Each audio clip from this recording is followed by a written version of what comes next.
Brought you by Meghdoot herbal. मुझे diabetes है। मेघदूत मधुशून्य ये हाई ब्लड शुगर और ब्लड प्रेशर को कंट्रोल तो करता ही है, साथ में ये मुझे काफी एनर्जेटिक रखता है। मेघदूत मधुशून्य खाओ, फिट एंड फाइन हेल्थ बना। अभी रिसेंटली रेखा सरकार ने एक अनाउंसमेंट किया, हालांकि काफ़ी दिन से चल रही थी ये बात कि दिल्ली में जैसे महिलाओं के लिए मुफ्त बस का सफ़र है, एक पिंक टिकट मिलता है।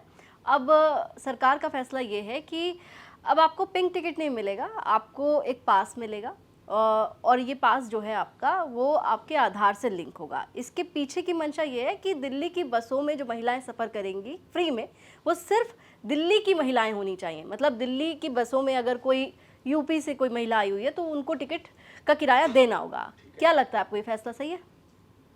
देखो, अगर आपकी इसके पीछे आपका आर्ग्यूमेंट है कि महिलाओं को फ्री सर्विस मिलेगी तो फिर ये ठीक नहीं है। महिला कहीं से भी आए, ठीक है भाई, यूपी की महिला भी देश की महिला है, ठीक है। अगर आप ये कहते हैं कि this is only for Delhi citizens तो चलिए ठीक है, लेकिन इसके पीछे देखिए मंशा ये भी है कि मुझे मालूम है कि दिल्ली सरकार के फाइनेंसिस का भट्टा बैठा हुआ है। केजरीवाल सरकार भी इसलिए कोई बड़े काम नहीं कर पाई क्योंकि पैसा है नहीं। आप हमेशा उम्मीद करते रहें कि भारत सरकार देगी, भारत सरकार के भी घाटे की स्थिति है, उतना अच्छा जो माना जाता है सिचुएशन नहीं है, इतना आपको मिलेगा भी नहीं। ओके, तो इनको ये लगता है कि हो सकता है थोड़ा डीटीसी मेरे ख्याल से इस समय कोई 80,000 60-70 हज़ार करोड़ के लॉस में चल रही है। अब आप कैसे नई बसें ले आएंगे, फ्लीट्स कैसे चेंज करेंगे? भाई आपको याद होगा लाल और हरी बसें तो शीला जी के समय लास्ट खरीदी गई थी, ऑरेंज बसें कुछ उसके बाद आई हैं, वो भी प्राइवेट लोग लाते हैं।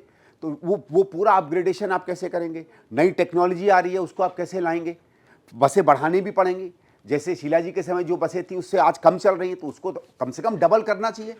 तो मेरा ये कि इसका पैसा एक तो शायद इनका ये हो सकता है कि इससे 20-25-30% भी हमको अगर टिकट मिल जाए, क्योंकि देखिए मुफ्तखोरी राजनीति के लिए तो ठीक है, ठीक है, लेकिन सरकार की नीति के लिए ठीक नहीं। एक लिमिट से ज़्यादा आप उसको नहीं ले पाएंगे।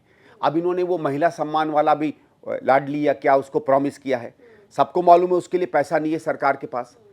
तो वो अगर ये चाहेंगे, और मुझे लगता है कि क्योंकि इनके पास पैसा नहीं है, 1-2 साल नहीं करके आखिरी के 1 साल 6 महीने में करेंगे कि भाई लोग सब भूल जाएंगे, अगले चुनाव में हमको उससे वोट मिल जाएगा। तो मेरा ये कि ये कई चीज़ें अब ये इस बात को भी देख के सोच रहे हैं कि हम किसी ना किसी तरह फंडिंग को जो है कंट्रोल करें और कम करें। अगर इसके पीछे कोई पॉलिटिकल मुद्दा भी है, वो I am not sure as of now अभी क्या है वो मुद्दा, क्योंकि इसमें दिल्ली का आधार जो है उसमें कोई आपको और तो मुझे कोई कारण अभी दिखता नहीं है। हालांकि ये जो बात आप महिलाओं के सम्मान योजना के तहत जो पैसे मिलते हैं उसकी बात कर रहे थे, आपको नहीं लगता कि आजकल जिस राज्य में चुनाव है वहाँ पर इसी योजना का इस्तेमाल ज़्यादा किया जा रहा है? लगता है कि एक बहुत ही टेस्टेड फॉर्मूला बन गया चुनाव जीतने का। हाँ, और इससे रिजल्ट आ रहा है। भाई रिजल्ट आ रहा है तो आप किसी पॉलिटिशियन को ब्लेम तो नहीं कर सकते। इसीलिए पता नहीं मैं 2015, 16, 17 से कह रहा हूँ कि ये जो मुफ्तखोरी की राजनीति है ये बहुत खतरनाक है, क्योंकि कोई कितना भी अपोज कर ले। देखो आपको याद होगा आज से कोई 5-7 साल पहले, मैं उनका सपोर्टर नहीं हूँ, लेकिन प्रधानमंत्री ने कहा था ये रेवड़ी बांटना। इनफैक्ट मैंने उसका स्वागत किया था, लेकिन खुद उनकी पार्टी रेवड़ी बांटने लगी। भाई शिवराज सिंह चौहान लाडली बहना से जीते, लाड़की बहना महाराष्ट्र। हाँ, और वहाँ और फिर ये अभी जो सरकार जीती वो वही 1500 या 1200 रुपये महीने हारती हुई सरकार मध्य प्रदेश में जीत गई। तो जब मुफ्तखोरी की प्रतिस्पर्धा होगी तो कोई पार्टी उससे अछूत नहीं रह सकती, सबको उसमें आना पड़ेगा, उससे बच के नहीं जा सकते, और उससे फाइनेंसिस की प्रॉब्लम आएगी। और ये आप टिकटें मुफ्त करेंगे तो डीटीसी का बुरा हाल होगा। आज अभी आपको याद है शायद बीजेपी ने अनाउंस किया था कि पता नहीं 1 लाख करोड़ या कितने का घाटा जल बोर्ड में चल रहा है। नेचुरली हर सूएज कनेक्शन को आप फ्री कर देंगे, जो लोग 2-2, 5-5 साल से पेमेंट नहीं कर रहे हैं उनको 100% फ्री कर देंगे। तो रोज अगर आप ये करते रहेंगे तो कहाँ से आएगा ये? तो मेरा ये कि अब हो क्या गया है कि भाई आप बिल भेजोगे, दूसरा कहेगा मैं बिल नहीं भेजूंगा, लोग उसको वोट जाके ठप्पा दे आएंगे। अगर सड़क पे वोट नहीं पड़ेगा, अच्छे स्कूलों पे वोट नहीं पड़ेगा, अस्पतालों पे वोट नहीं पड़ेगा, रोजगार पे वोट नहीं पड़ेगा, असली बिजली व्यवस्था पे वोट नहीं पड़ेगा, और फ्री बिजली पे वोट पड़ेगा, फ्री पानी पे पड़ेगा, तो सरकार वही करेगी। पर उससे क्या हो जाता है कि फिर शहर पिछड़ जाता है। क्योंकि देखिए मैं मध्य प्रदेश में बहुत काम किया, राजस्थान में काम किया, और दिल्ली में एक बस लास्ट लाइन बोल दूं, मैंने जो दिल्ली में देखा अर्बन डेवलपमेंट में एक चैलेंज है जो रूरल में नहीं है।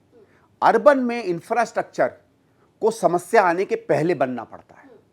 समस्या आने के बाद इंफ्रास्ट्रक्चर बड़ा मुश्किल होता है, इंक्रोचमेंट हो जाएगी, सड़क पे जगह नहीं बचेगी, फिर अब क्या होगा, फ्लाईओवर जो 2-3 साल में बनने चाहिए वो 8-8, 10-10 साल में बनेंगे। कंजेस्टेड एरियाज़ में आप नया इंफ्रास्ट्रक्चर ला नहीं पाएंगे, स्विच बिछा नहीं पाएंगे, पाइपलाइंस डल नहीं पाएंगी।